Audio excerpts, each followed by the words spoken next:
방산 비리. 대통령이 노했죠, 이 부분에 대해서. 이걸 뭐 매국행위, 뭐 이적행위 이렇게까지 안보에 표현했으니까. 예. 무척 그 우리 문재인 대통령님의 성정을 봤을 때 무척 높은 수준의 센 발언이죠. 예, 높은 수준의 경고음이죠. 예. 후보 시절에도 이 얘기를 했나요, 많이? 이거 굉장히 엄하게 얘기 많이 하셨어요. 그러니까 사실은 이 방산비리 문제가 지금 나온 게 아니잖아요. 박근혜 정권에서도 계속 문제됐었죠. 그렇죠. 더 올라가서 우리가 사자방. 그렇죠. MB 정부 때부터. 예. 그러니까 이제 MB 정부 때부터 소위 사자방에서 4대강, 자원외교, 그다음에 방위산업 비리, 방산비리죠. 그래서 사자방이라고 이미 네임이 붙여진 거 아닙니까? 그렇죠. 그게 19대 때부터 있었던 거예요. 그럼 19대 때 이 사자방 비리 조사하려고 그랬는데 네. 4대강 들어가지도 못했고 방위산업도 조사도 못했잖아요. 그랬죠. 유일하게 이제 그 자원외교 좀 들어갔다가 자원외교도 그 당시 새누리당이 완전 블로킹하는 바람에 그 국정조사 해놓고 그 결과 보고서도 채택 못했어요. 맞아. 19대 시작하면서부터 4대방을 해갖고 국민들이 박수를 많이 보냈어요. 그 2012년 아니에요. 예. 4대 말도 잘 만들었다 그랬어 그때. 사자방. 네, 사자방. 예. 그런데 그때 방위산업에 대해서 이게 제보가 있는 거예요? 어떻게 된 거예요? 아니 워낙 문제가 많이 됐잖아요. K9 자주포 여러분 아시겠지만 연평도 포격됐을 때 북한이 포격했을 때 K9 자주포가 다 작동을 못했지 않습니까? 일부가 작동을 못해가지고 대형 사격을 못했어요. 쏘려고 그러긴 그랬어요? 쏘려고 그랬는데 고장 났잖아요. 그때 확인됐지 않습니까? 우리가 그때 총 9문인가 있었는데 그 중에서 포 2개인가 3개가 작동이 안 됐어요. 그리고 우리 전차 흑표인가 그 전차 있지 않습니까? 흑표. 그 포신이 대포 쏘면 쪼개진다고 그러고. 전차포가. 그리고 수륙 양용 장갑차 했더니 장갑차가 그때 빠져가지고 장병들 그때 3명인가 익사했잖아요. 뭐 통영함도 또 문제가 있지 않았나? 통영함은 지금도 아직 현재 배치 못하고 있는 상황이고. 진술을 못하고 있는 거야, 아예? 그렇죠. 그러니까 통영함이 그때 잘 아시는 것처럼 세월호 때 쓰려고 그랬지만 그때 최종 허가가 난 상태가 아니었거든요. 진수가 안 됐기 때문에 이걸 넣어야 되냐 말아야 되냐 고민이 된 거죠. 참모총장은 해군 참모총장은 나가라 그랬고. 일단 그럼에도 불구하고 그거라도 넣어보자. 이렇게 했던 거죠. 근데 나갔을 때 어떤 일이 벌어질지는 정말 몰랐던 거죠. 나갔다가 구조하러 갔다가 침몰을 하는. 그러니까 이 박근혜 대통령 때도 사실은 이게 문제가 많으니까 방산 비리 발본색원 하겠다 하면서 특별수사 그걸 팀을 만들잖아요. 방산 비리 합수단 이렇게 만들었었는데 형식적으로는 기소도 많이 하고 구속도 많이 시켰는데 이 문제가 전혀 건절이 안 되고 물론 기소됐던 사람들이 우두머리들은 거의 다 무죄 나온 것 같아요. 자, 이 유형인데 어디서부터 접근을 하는 거예요? 예를 들어 갖고 이제 우리가 간헐적으로 기억하고 있는 것은 한국형 전투기, 그 전투기 수입, KF 프로젝트인가 그랬었죠, 그게? 그런데 이명박 정부 말에 KF 그 프로젝트를 하려고 그랬더니 박근혜 당시 후보가 놔둬라. 그건 차기 정부에서 하겠다. 그래서 우리가 그때 뭐라고 조롱했냐면, 야, 니네 많이 뜯어먹었으니까 그건 우리 먹을 거로 좀 놔둬. 그렇죠. 이렇게 얘기해도 사실 어디서도 명예훼손이나 이런 거로 걸지를 못했거든. 그러니까 나중에 두고 보니까 그게 사실이었단 말이에요. 그러니까 지금까지 방산 비리라고 할 때는 그러니까 특히 무기도입과 관련된 비리는 권력의 최고 핵심부하고 연관이 되어 왔어요. 그러니까 우리가 소소하게 무슨 이 군납 비리 있잖아요. 피복이나 신발 전투복이나 이제 군화 이런 비리는 그냥 상시적으로 이렇게 짬짬이 구조에서 일어나는 거고. 별 몇 개짜리들이 왔다 갔다 하면서. 현역 예비역 이렇게 왔다 갔다 하면서 해먹는 거고. 그건 기존에 무슨 무슨 제한군인의 산하의 무슨 기업이나 이런 데서 수의 계약을 통해서 짬짬이 구조로 해먹는 그런 게 있고, 문제가 되는 거는 대규모 무기 구입 사업이 있습니다. 그게 뭐 조단위 아니에요. 아, 그렇죠. 왜 그러냐면 그 당장 도입뿐만 아니라 이게 되게 한 10년, 최소 10년에서 20년 이상 되는 사업이거든요. 그러니까 거기 무기 도입한다는 거는 그 수리할 때 비용까지 다 포함되어 있는 비용이에요. 총액 규모가. 그러니까 이 무기 플러스 이 부품 조달. AS. 부품 조달까지. 예. 그렇죠. AS죠.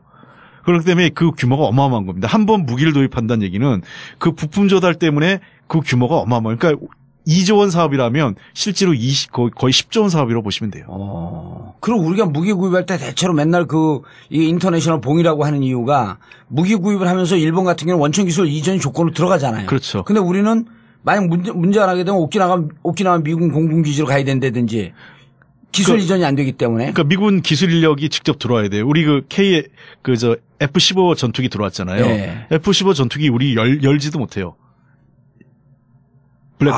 수리를. 그걸 하면 라이선스 계약 위반이에요. 오호. 왜냐면 그거는 자기 독점 기술을 가지고 있기 때문에 미국 회사가 와서 고쳐주는 거예요. 그럼 거기 또 돈이 들어가잖아요. 다 비용이 포함되어 있는 거죠. 그래서 어떤 무기를 하나 도입한다는 거는 한 무기 회사 입장에서는 어마어마한 소위 해서 금맥을 잡은 거죠. 그리고 그런 방산 비리는 대체로 권력의 최고 지도부와 관련이 있는 거죠. 최고 지도부 대통령이 직접 관여되어 있는 그런 비리들이 많을 것이다. 보통 이제 대통령이 드러나지 않은 이유가 그렇죠. 대통령이 직접 하지 않으면 대신해서 핵심 인사가 그걸 대행을 하죠. 그래가지고 통상적으로 리베이트라고 얘기하잖아요. 리베이트가 10%냐 5%냐 이런 게 아예 한번 기회가 되면 누굽니까? 린다킴 한번 불러보세요. 지금 구속돼 있어요. 홍성교도소에. 그러시구나. 얼마 전에 1년 확정됐대. 확정됐어요? 네. 홍성 여자 사건가 있어요. 마약. 그렇죠. 마약이었죠. 마약 관련. 거기는 관행대로 이거는 몇 프로 이런 거는 그러니까 무기 규모나 또는 무기 대상 종류에 따라서 이거는 몇 프로 이게 아직 리베이트 구조가 전 세계적으로 있어요. 야, 그럼 2조면은 우리가 보통 무기 얘기하면 5조, 8조 막 이렇게 되는데 8조만 돼도 10%는 8천억이에요. 한번 해볼게요. 네.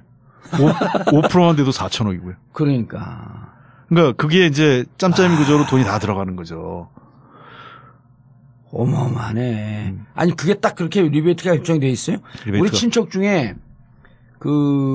그전에는 우리가 무기가 지금 이제 박근혜 정부 들어오면서 거의 무기 구입을 로키드 마틴사로부터 거의 독점적으로 들어왔단 말이에요. 그래갖고 실질적으로 이명박 시절에 비해서도 지금 참여정부 시절에 비해서도 100배니 200배니 이런 수치가 나오는데 우리 친척 중에 하나가 아시아 책임자였었어요.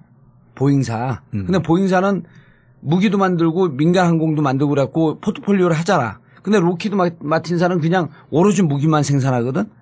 로키드 마틴사 같은 경우는 우리나라 무기 팔자는 부돈 안 되는 거예요. 우리나라에. 그런 거죠. 근데 우리 친척이 보잉사 있고 보잉사가 점점 이게 매출이 주니까 아시아 지부가 한국에 있었는데 그거로 철수하더라고. 왜냐면 로키드 마틴사에 다 뺏겨버리니까. 지금 로키드 마틴이 굉장히 위기예요. 그래서 이 사드 때문에 지금 망하게 생겼거든요. 그래서 사드도 재고 처리하는 게 그래서 나온 거 아닙니까? 사드 때문에 망하게 생긴 게 뭐예요? 사드가 지금 워낙 고가인데, 미국 사는 나라가 없잖아. 사는 나라가 없죠. 그리고 미국이 지금 이미 전략을 바꿨어요. 그러니까 이렇게 보시면 돼요. 그러니까 미국의 군수 산업의 이 역사를 보면 천문학적 비용을 감당하기 어려워서 계획이 바뀝니다. 그러니까 예를 들면 SDI 구상이라고 기억나십니까? 레이건 정부 시절에? 그렇죠. 스타워즈 계획이라고요. 예. 그래서 그 당시에 이제 레이건 정부 시절에 러시아 그 당시 구소련이죠. 구소련이 핵무기를 쏘면 우주정거장에서 쏘는 그래서 우주정거장에서 몇 대 맞고 내려오는 것도 맞고 이렇게 해서 3단계에 걸쳐서 다 이거를 원격 차단한다 했는데 레이저로 쏜다 그랬잖아요. 그렇죠. 거짓말. 우주에서. 근데 그게 비용이 천문학적 비용이고 이루어지지 않으니까 중간에 포기합니다. 너무 비용이 많이 들어서 그 당시에 쌍둥이 적자에서 레이건 정부의 재정 적자하고 무역 적자가 너무 심해지죠. 그러니까 국가 경제가 망한 겁니다, 사실. 레이건 정부 시절에. 그래서 그게 현실화된 버전이 바로 MD 계획이에요. 그러니까 미사일 디펜스. 그렇죠. 우주에서는 막는 게 아니라 떨어지는 걸 막자. 고고도에서. 그래서 이제 비용을 좀 현실화한 거죠. 아하. 그래서 그걸 쭉 지금까지 했는데 이것도 이제는 안 되겠다는 거죠. 네. 왜 그러냐? 그러니까 상대가 10만 원짜리 쏘는데 여기는 1억짜리를 만든다고 생각하시면 돼요. 그러니까 이 비용의 계산이 감당이 안 되는 거죠. 생각해 보십시오. 북한이 그 별로 안 비싼 미사일을 하나 쏘는데 그거 예를 들면 북한에서 쏘는 거는 한 10만 원, 100만 원짜리 쏘는데 그걸 막기 위해서 1억짜리, 10억짜리로 쏘는 게 이게 비용이 감당이 안 되잖아요. 그래서 미국은 뭐냐 이제 최근에 전략이 바뀐 게 원점 타격으로 자꾸 바뀌는 겁니다. 그러니까 사전에 그걸 제거해내는 쪽으로. 그러니까 사드를 막는다는 거는 국가 방위비 분담을 해낼 수가 없다. 이렇게 보는 거죠. 그럼 이게 사드도 이제 트렌드가 좀 밀리는 거네? 그렇죠. 이건 미국이 이미 그 방위 전략이 바뀌는 거예요. 그러니까 사드에서도 바로 빼고 GBI도 안 되는 거 아니에요, 그러면? 그렇죠. 그러니까 근데 저걸 어떻게 해야 되냐? 처리해야 될 거 아니에요. 텍사스에 처박혀 있던 사드를 어떻게 해야 될 건가? 그래서 그걸 간절히 원하는 박근혜 정부 한국으로 보내준 거죠. 그 방산 비리라고 하는 게 저변에 깔려 있었던 거네. 사드라고 하는 게. 그럼요. 그러니까 많은 분들이 오해하는 게 사드 얘기를 좀 더 하면 재밌는 게 국방부가 우리가 했던 얘기를 했어요. 한민구 장관이. 처음에 그 사드를 배치한다고 했을 때 우리가 반대했던 이유가 뭐냐면 아니 누가 그 사드를 우리한테 쏘냐. 북한이 미국 대륙간 탄도미사일을 한국에 떨어뜨린다는 거는 거의 고고도를 거의 90도에 가까운 고각으로 쏴야 이게 서울에 떨어질 거 아니에요? 그렇죠. 그랬더니 그때 국방부 한민구 장관이 뭐라 그러냐면 군은 모든 가능성에 대비해야 됩니다. 이렇게 얘기했어요. 오호. 자, 근데 이거를 사드를 저쪽 성주에 배치하지 않습니까? 성주에 배치하는 순간 대전 이북이 방어가 안 돼요. 그렇죠. 그래서 우리가 봐라.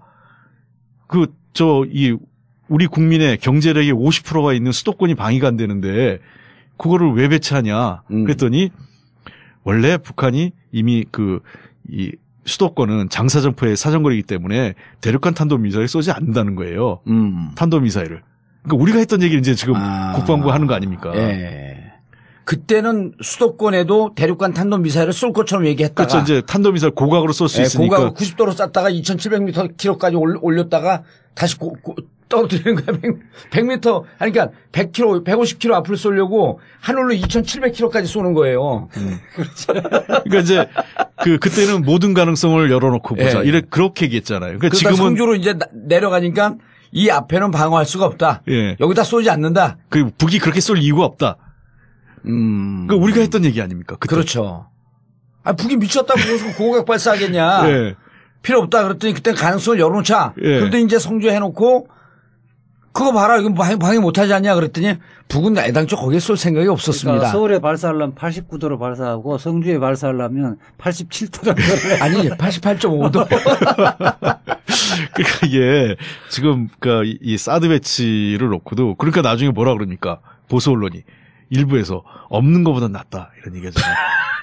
그러니까 1조 5천억이나 2조 원 그렇죠. 되는 거를 들여다 놓고 없는 것보다 낫다. 말이 안 되는 얘기죠. 그러니까 옷 같은 경우도 잘 안 팔리는 거는 창고 대방출하는 거는 땡처리하잖아요. 땡처리하면 1% 가격에 맞아요. 소비자 가격 1% 가격에 팔아갖고 그 사람들이 한 5% 가격으로 소비자에게 팔거든요. 그 가격이 어떻게 나오는 건 줄 알아요?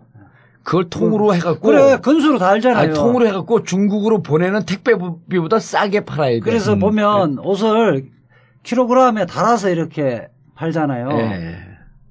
근데 그러니까 사드도 그렇게 땡으로 들어온 이거는 거야. 한 거는 이제 제대로 자기들 제가 받은 거지. 그렇죠. 그리고 아직은 이제 미국 돈으로 하겠다고 하니까. 그러면 이제 공짜 같죠? 아니에요, 그게 아까 방산 비리에 뭐가 있었습니까? 애프터 서비스가 중요하다고 그랬잖아요.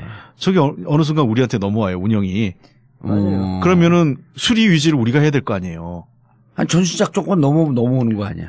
그렇다 하더라도 저것도 이제 넘겨주려고 할 거예요, 미국은. 그럼 벌써부터 보수 진영에서 이거 하나 갖고는 성주밖에 이 디펜스가 안 되니까 평택에 놔야 된다, 여기 놔야 된다, 선역에 놔야 된다는 얘기가 벌써 나오잖아요. 그렇죠. 그리고 몇 개 놔야 되고, 그 다음에 또 핵심은 뭐냐면, 저게 사드가 한 개 포대가 발사기가 6개, 8개의 미사일을 포함한 한 개가 8개 미사일에서 48발이잖아요. 48.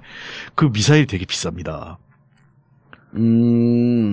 그러니까 저걸 파는 거예요. 그러니까 우리 그렇게 보시면 돼요. 그러니까 잉크젯 그 프린터 팔 때 예. 프린터는 가격이 별로 안 나는데 잉크가 비싸잖아요. 잉크가 비싸죠. 잉크를 계속 사야 되잖아. 그렇죠. 저게 미사일이라는 거는 이 한도가 있어요. 올해 일정 기간이 되면 폐기하고 새로 사야 돼요. 아, 부식이 되나요, 그게 또? 그렇죠. 사용 연한이 있어요. 맞아. 그 액체 연료, 고체 연료로 점점 바꾸는 이유가 액체 연료는 북한의 미사일도 액체 연료는 몇 개월 지나면 다 부식해갖고 못 쓰게 되거든. 예. 그리고 개봉하는 순간, 예. 그러니까 개봉을 안 하고 있거나 개봉하면 해야 되고 또 그리고 시스템을 점검하려면 가끔 시험 발사도 해봐야 될 거 아니에요. 발사해야 되잖아. 예. 동해안에다가 좀 쏘고 그래야 될 거 아니야. 그래서 맞춰보기도 하고 그런 그 작전 운영을 해야 실전에 쓸 거 아닙니까? 그렇게 해서 소비를 하는 거예요. 미사일을. 그러면 미사일 또 사야 되지 않습니까? 그런 비용을 어떻게 할 거냐? 그런 비용은 나중에 최소한 우리 그 주한미군 분담금에 포함시키겠죠. 그럼 사실상 그 록히드 마틴은 미사일 파는 거예요. 남북 간은 계속 대치 상태에 있어야 되고. 그렇죠. 북한이 미사일 시험 발사해 준 게 제대로 고맙겠네요, 그럼. 그렇죠. 고각으로 쏘질수록 고마운 거죠. 이 가격을 우리가 안 되다 하더라도 그 방산업체에서는 미국 국가가 사줄 거 아니에요. 자기들은 그냥 공짜로 주는 게 아니지. 그렇지. 예. 그렇죠. 저거를 그 소파 협정에 따라 갖고 주한미군 방위비 분담금에다 넣는 순간 눈덩이처럼 커지는 거예요. 지금 저기 빠져 있거든. 빠졌고 우리가 지금 1조가 좀 안 되는 비용을 내고 있는데 사드까지 포함시킨 상태에서 방위비 분담을 하자. 이번에 갖고 우리가 뭐 계산 잘했잖아요. 간접 비용 내는 거, 토지 무상 공유하는 거 쭉쭉 계산하면 우리가 한 3조 내지 4조 정도 된다. 그러니까 그 백악관에서 아주 모범적인 동맹 관계다. 라고까지 얘기했는데 사드를 한 2포대 정도 넣어. 그럼 실질적으로 이게 뭐 한 4조쯤 되잖아요? 그것도 방위비 분담인데 니네가 70% 내라 그러면 3조로 쭉 올라가는 거야. 그래서 우리 분담 비용에 다 들어가는 거고 결국 우리가 살 수밖에 없는 거예요, 저게. 예.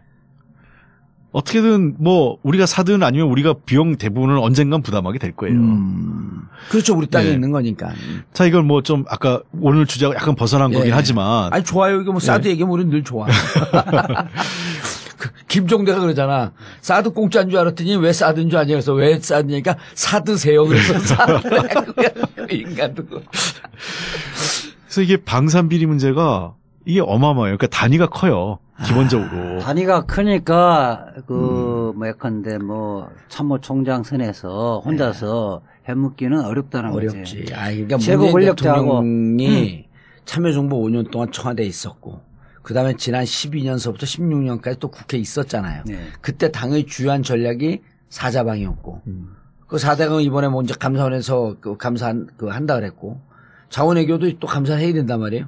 방위산업은 어찌 보면 군 개혁과 또 직결되어 있잖아요, 이 문제가. 그렇습니다. 이게 소위 군피아 얘기 나오는 게 그런 거 아니겠어요? 그렇죠. 그러니까 지금 전직 장성들이 대부분 방산비리에서 연계가 있어요. 물론 뭐 일부는 좀 긍정적인 측면에서 해외 수출 한다고 그러지만 그거보다는 거의 대부분이 외국계 기업에 들어가서 아니면 그 중간에 대리회사에 들어가서 자문으로 들어가는 그런 거죠. 그래서 국내 그 무기 도입 과정에서 자문을 하는 겁니다. 그 왜 어떤 자문을 하겠어요? 짬짬이 구조를 만들어 주는 거죠. 내 후배 중에 누가 이거 무기 구입 파트에 들어가 있으니 걔하고 내가 연결시킬 테니까 당신들이 그쪽에다 판매를 해라. 그리고 제일 핵심이 아까 얘기했지만 그 정보 획득이죠. 정보 획득. 그럼요. 아하. 그게 이 전직 고위장성들을 이 방산회사에서 자문받는 가장 핵심이 그겁니다. 그러니까 무기 구입을 어떤 걸로 하려냐. 그다음에 포인트가 뭐냐. 그러니까 즉 똑같은 무기를 구입할 때도 예를 들면 헬기를 구입할 때 헬기의 특성에 따라서 강조점이 있을 거 아닙니까? 예를 들면 산악전에 대비한다든지 대전차 그 작전에 효율성이 있어야 된다든지 무기 구입할 때 목적이 뚜렷하거든요. 왜냐하면 북한의 무기 체계에 대응하는 거기 때문에 그거를 미리 획득하면 무기를 입찰할 때 자기의 강조점을 쓰는 거죠. 그러니까 이건 우리 군이 획득하려는 무기의 핵심이 예를 들면 대전차 헬기라고 치죠. 북한의 대전차 공격에 대비하기 위한 거다라고 할 때 그거를 강조점을 갖고 입찰을 원서를 제출하는 거죠. 그러면 훨씬 유리한 거죠. 그리고 그 정보를 캐내는 거는 군에 있는 현역으로 있는 후배 장성들. 네. 이 사람들에게 야 이번에 무기 구입하는데 포인트가 뭐야? 그럼 이제 군 장성들은 그 기밀을 빼주는 것을 군사 기밀 유출이 되는 거죠. 그런 거죠. 방산비리 한 축이 되는 거죠. 그런 거죠. 그렇게 이미 해서 이미 적발돼가지고 수사받거나 이 실형받은 사람들도 있어요. 아까 그래서 제가 대표적으로 정보 유출 이렇게 얘기했지 않습니까? 군사기밀 유출. 그렇죠. 그래서 그런 정보를 예를 들면 크게 보면 두 가지인데 하나는 무기 그 도입 계획을 알려주는 거. 두 번째는 무기를 도입하려고 할 때 그 무기의 그 특장점을 우리가 원하는 어디에다 포인트를 맞추고 있는지 우리가 원하는 우리 군 당국이 원하는 무기의 장점을 미리 알려주는. 그러면 그게 완전히 불공정한 이 경쟁이 되는 거죠. 그러니까 정관 비리는 법조 비리에서만 있는 줄 아는데 사실은 법조 비리면 빙산의 일각이네. 껌값이야 그거는. 그렇죠. 사실은 제대로 된 지금 정관 예우는 이런 데 다 있는 거. 방산업체들이 고위 장성들 퇴역하면 다 이렇게 뭐 고문이니 뭐 등등으로 다 영입하잖아요. 예. 영입하는 이유가 이 로브하기 위한 거 아니에요. 아니 예를 들어서 부장검사, 검사장 이런 사람들은 기껏 자꾸 나가갖고 뭐 하냐면 1년에 수임료 이제 나중에 검찰총장 추천될 때 그 낙마하는 이유가 1년에 수임료 한 228억 받았다, 30억 받았다. 그게 뭐냐 하면 검찰의 내사에 걸려있는 대기업들. 그 기소하지 않고 빼주는 거거든요. 자기 그렇죠. 후배들한테 얘기해서. 선익이 안 내고 전화 변론을 해서. 전화 한 통화했고 야 이거 하지 마라. 그리고 이제 그 회사에다가는 당신들 지금 내사 들어온다. 그렇게 해갖고 1년에 해봐야 이제 뭐 몇백억씩 버는 사람인데 요즘 그게 없어졌잖아요. 그러니까 아주 예외적으로. 몇백억 벌었다 그런 거고. 예. 보통 정관이어도 몇십억이죠. 그래서 대표적인 거 제가 몇 개만 한번 사례를 들어볼게요. 그 군사기밀 유출과 관련된 게. 하나는 한국형 전투기 사업에서 여기도 그 사브사 에이전트한테 군사기밀 유출해서 관계자 구속됐어요. 그리고 그 잠수함 사업. 이것도 군사기밀 유출해서 여기는 이제 독일 HDW 중개업체인데 여기 또 관련된 자가 구속됐고. 그 현역 군인들이 다? 현역 군인도 있고 사업자도 있고 같이 연계돼 있습니다. 이런 거는. 그러니까 아시다시피 현역 군인과 국무원은 군형법 대상으로 될 거고요. 그렇게 아마. 그리고 일반인들 이제 군수업체는 이제 일반 검찰로 갈 테니까 이런 게 제일 많이 일어나는 게 이런 정보 유출입니다. 이 정보 유출이 초기 단계에서의 비리이기 때문에요. 그러네. 이게 박근혜 정부 때 하도 문제가 많으니까 방산 비리 합수단 만들었잖아요. 예. 2014년 11월 달에 뭐 단장이 저기겠죠. 저 김기동. 김기동이요? 네. 어서 많이 듣던 이름인데. 현재 대검찰청 부패 범죄 특별수사 단장이죠. 그렇죠. 현재. 네. 나하고도 연이 좀 있는 분인데. 이제 그렇죠. 우병우 당시 민정비서관이 하여튼 영향력을 행사해서 단장을 시켰다고 알려져 있죠. 그런데 하여튼 제 이야기를 하는데 근데 보면 2014년 12월 달부터 2015년 7월 달까지 8개월 동안 수사를 해요? 수사를 해서 많이 구속시켜서 기소를 했어요. 63명 기소하고 그중에 47명을 구속 기소했어요. 그게 이제 민간하고 군 장성 다 같이 이제 포함시켜서 그런 건데 어떻게 보면 굉장히 수사를 열심히 하고 2014년 11월이요? 2014년 12월부터 12월 2015년 7월까지 8개월 동안 하면서 했었는데 보면 그 위에 대가리들은 다 나중에 법원에서 무죄 판결 났거든요. 그러니까 이제 이 수사는 합동 수사 형태로 하니까 아까 장관이 현역들은 군 검찰이 하는 거고 이쪽 민간인들은 이 검사들이 하는 건데 따로따로 하면 이게 시너지 효과가 없으니 같이 하는 모양이에요. 합조다는 거예요. 그렇게 했는데 이게 군 검찰은 기본적으로 해군 참모총장, 공군 참모총장들 수사를 해야 되니까 이거 선배들 라인을 타고 그 자리에 왔었는데 수사하기 어렵다는 거예요. 그렇죠. 군이 자체적으로 수사하는 거니까.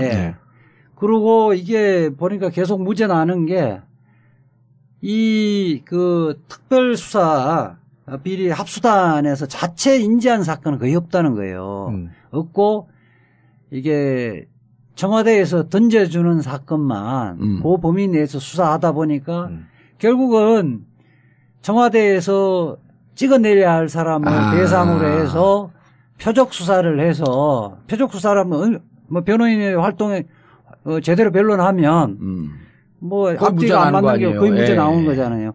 그렇게 해서 실질적으로는 뭐 제대로 처벌받은 사람이 없다는 거예요. 구속됐던 사람 중에. 그런데 이때 현역이었을 거 아니에요. 옹 의원님이 2014년 12월에 예, 예. 12월서부터 국회의원 하셨잖아요. 2012년부터 했죠. 2012년서부터. 예, 예. 근데 이때 박근혜 정권에서 방산비리 뭐예요? 정확한 타이틀이. 이게 방산비리 합동수사반. 방산비리 합동수사반을 왜 만들었어요, 벼랑간에? 그때 아마 제가 보기에는 나는 아는데 왜 만들었는지. 예, 그 이명박을 치기 위한 기획이 있었던 거예요. 박근혜 정부에서.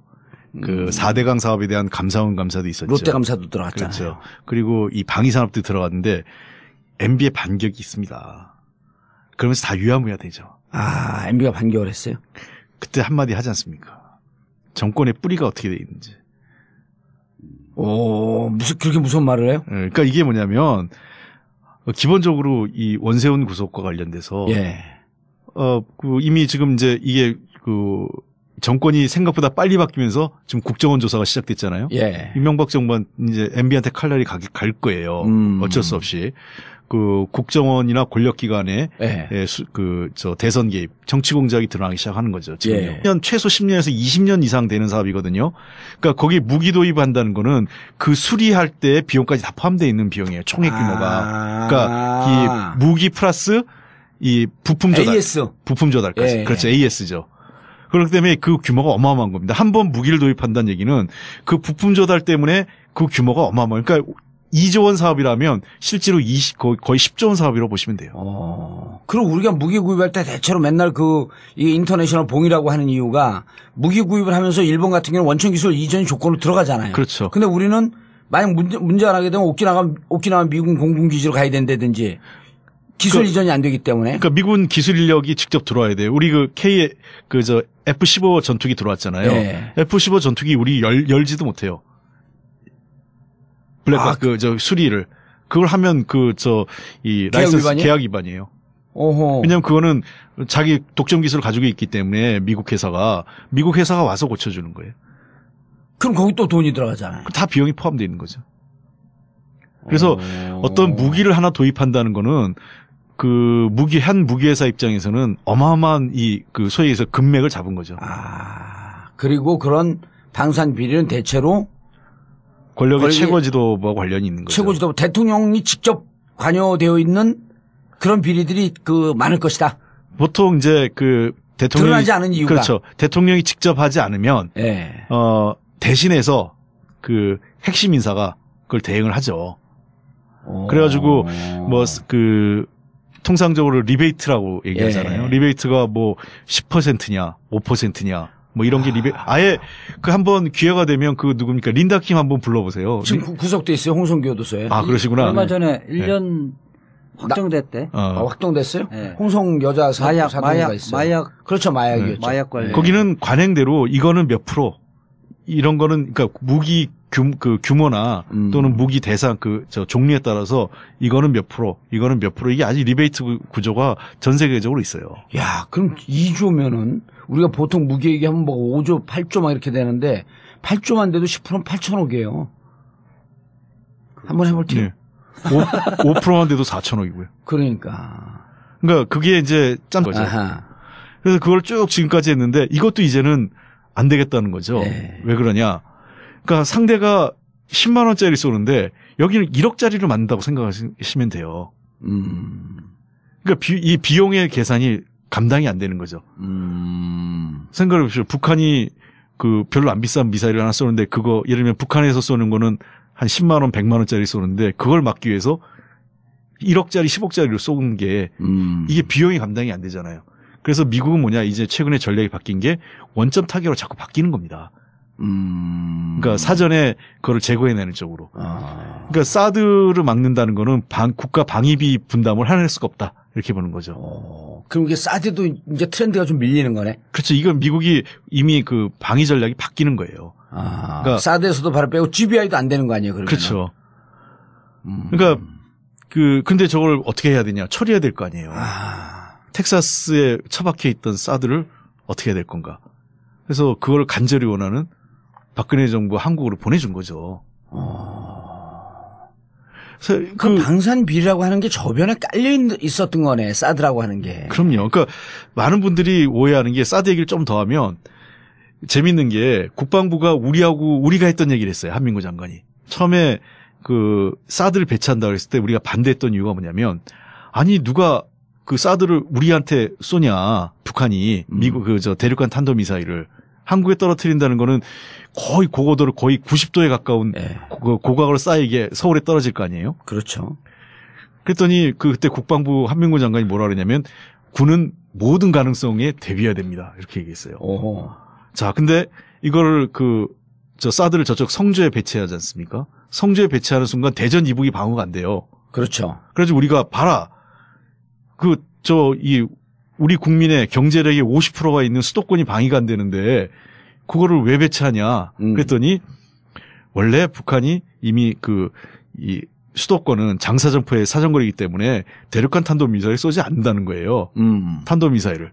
그러니까 우리가 했던 얘기를 이제 지금 국방부가 하는 거 아닙니까? 예.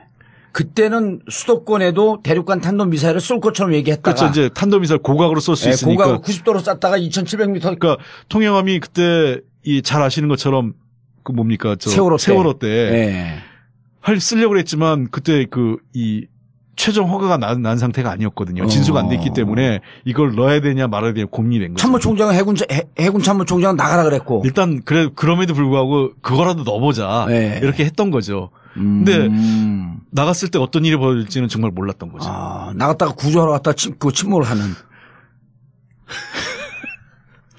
그러니까 이 박근혜 대통령 때도 사실은 이게 문제가 많으니까 방산 비리 발본색원 하겠다 하면서 특별 수사 그걸 만들자 팀을 만들잖아요. 예.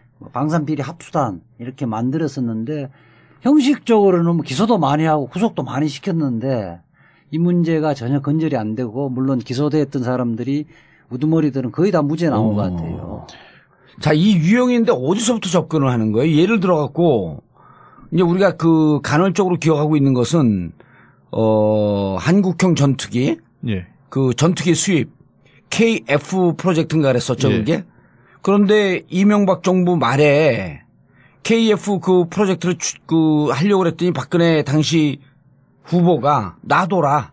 그건 차기 정부에서 하겠다. 그래서 우리가 그때 뭐라고 조롱했냐면 야 니네 많이 뜯어먹었으니까 그건 우리 먹을 거로 좀 놔둬. 그렇죠.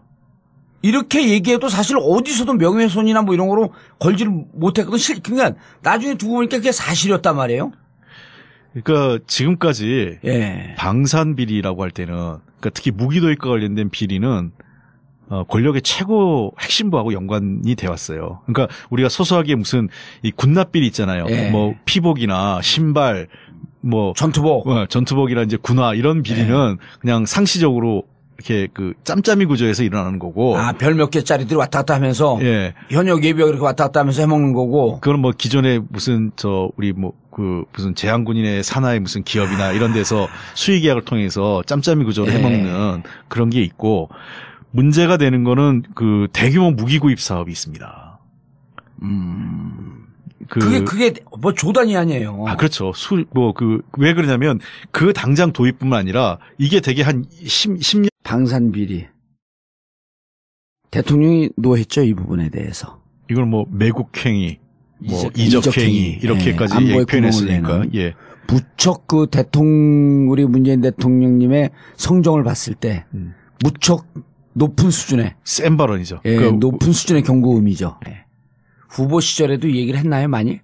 이거 굉장히 엄하게 얘기 많이 하셨어요. 그러니까 사실은 이 방산비리 문제가 지금 나온 게 아니잖아요. 박근혜 정권에서 또 계속 문제됐었죠. 그렇죠. 더 올라가서 우리가 사자방, 그렇죠. MB 정부 때부터. 예. 그러니까 이제 MB 정부 때부터 소위 사자방에서 4대강, 자원외교, 그다음에 방위산업 비리, 방산비리죠. 그래서 사자방이라고 이미 네임이 붙여진 거 아닙니까? 그렇죠. 그게 19대 때부터 있었던 거예요. 그럼 19대 때 이 사자방 비리 조사하려고 그랬는데 네. 4대강 들어가지도 못했고 방위산업도 조사도 못했잖아요. 그랬죠. 유일하게 이제 그 자원외교 좀 들어갔다가 자원외교도 그 당시 새누리당이 네. 완전 블로킹하는 바람에 그 국정조사 해놓고 그 결과 보고서도 채택 못했어요. 맞아. 19대 시작하면서부터 4대방을 해갖고 네. 국민들이 박수를 많이 보냈어요. 네. 그 2012년 아니에요. 예. 말도 잘 만들었다 그랬어 그때. 사자방. 네, 사자방. 예. 그런데 그때 방위산업에 대해서 이게 제보가 있는 거예요? 어떻게 된 거예요? 아니 워낙 문제가 많이 됐잖아요. K9 자주포 여러분 아시겠지만 연평도 포격됐을 때 북한이 포격했을 때 K9 자주포가 다 작동을 못했지 않습니까? 일부가 작동을 못해가지고 대형 사격을 못했어요. 쏘려고 그러긴 그랬어요? 쏘려고 그랬는데 고장 났잖아요. 그때 확인됐지 않습니까? 우리가 그때 총 9문인가 있었는데 그 중에서 포 2개인가 3개가 작동이 안 됐어요. 그리고 우리 전차 흑표인가 그 전차 있지 않습니까? 예, 흑표. 그 포신이 대포 쏘면 쪼개진다고 그러고. 야. 전차포가. 그리고 수륙 양용 장갑차 했더니 장갑차가 그때 빠져가지고 장병들 때 3명인가 익사했잖아요. 뭐 통영함도 또 문제가 있지 않아요? 통영함은 지금도 아직 현재 배치 못하고 있는 상황이고. 진술을 못하고 있는 거야, 아예? 그렇죠. 극자민 구조로 돈이 다 들어가는 거죠. 어마어마하네. 아니, 그게 딱 그렇게 리베이트가 결정돼 있어요? 우리 친척 중에 그전에는 우리가 무기가 지금 이제 박근혜 정부 들어오면서 거의 무기 구입을 로키드 마틴사로부터 거의 독점적으로 들어왔단 말이에요. 그래갖고 실질적으로 이명박 시절에 비해서도 지금 참여정부 시절에 비해서도 뭐 100배니 200배니 이런 수치가 나오는데 우리 친척 중에 하나가 아시아 책임자였었어요. 보잉사. 근데 보잉사는 무기도 만들고 민간 항공도 만들고 그래갖고 포트폴리오를 하잖아. 근데 로키드 마틴사는 그냥 오로지 무기만 생산하거든. 로키드 마틴사 같은 경우는 우리나라 무기 팔자는 부돈 안 되는 거예요. 우리나라에. 그런 거죠. 근데 우리 친척이 보잉사 있고 보잉사가 점점 이게 매출이 주니까 아시아 지부가 한국에 있었는데 그거로 철수하더라고. 왜냐면 로키드 마틴사에 다 뺏겨버리니까. 지금 로키드 마틴이 굉장히 위기예요. 그래서 이 사드 때문에 지금 망하게 생겼거든요. 그래서 사드도 재고 처리라는 게 그래서 나온 거 아닙니까? 사드 때문에 망하게 생긴 게 뭐예요? 사드가 지금 워낙 고가인데, 사는 나라가 없잖아. 사는 나라가 없죠. 그리고 미국이 지금 이미 전략을 바꿨어요. 그러니까 이렇게 보시면 돼요. 그러니까 미국의 군수 산업의 이 역사를 보면 천문학적 비용을 감당하기 어려워서 계획이 바뀝니다. 그러니까 예를 들면 SDI 구상이라고 기억나십니까? 레이건 정부 시절에? 그렇죠. 스타워즈 계획이라고요. 예. 그래서 그 당시에 이제 레이건 정부 시절에 러시아, 그 당시 구소련이죠. 구소련이 핵무기를 쏘면 우주정거장에서 쏘는 그래서 우주정거장에서 몇 대 맞고 내려오는 것도 맞고 이렇게 해서 3단계에 걸쳐서 다 이거를 원격 차단한다 했는데 레이저로 쏜다 그랬잖아요. 그렇죠. 거짓말. 우주에서. 근데 그게 비용이 천문학적 비용이고 이루어지지 않으니까 중간에 포기합니다. 너무 비용이 많이 들어서 그 당시에 쌍둥이 적자에서 레이건 정부의 재정 적자하고 무역 적자가 너무 심해지죠. 그러니까 국가 경제가 망한 겁니다. 사실 레이건 정부 시절에. 그래서 그게 현실화된 버전이 바로 MD 계획이에요. 그러니까 미사일 디펜스. 그렇죠. 우주에서는 막는 게 아니라 떨어지는 걸 막자. 고고도에서. 그래서 이제 비용을 좀 현실화한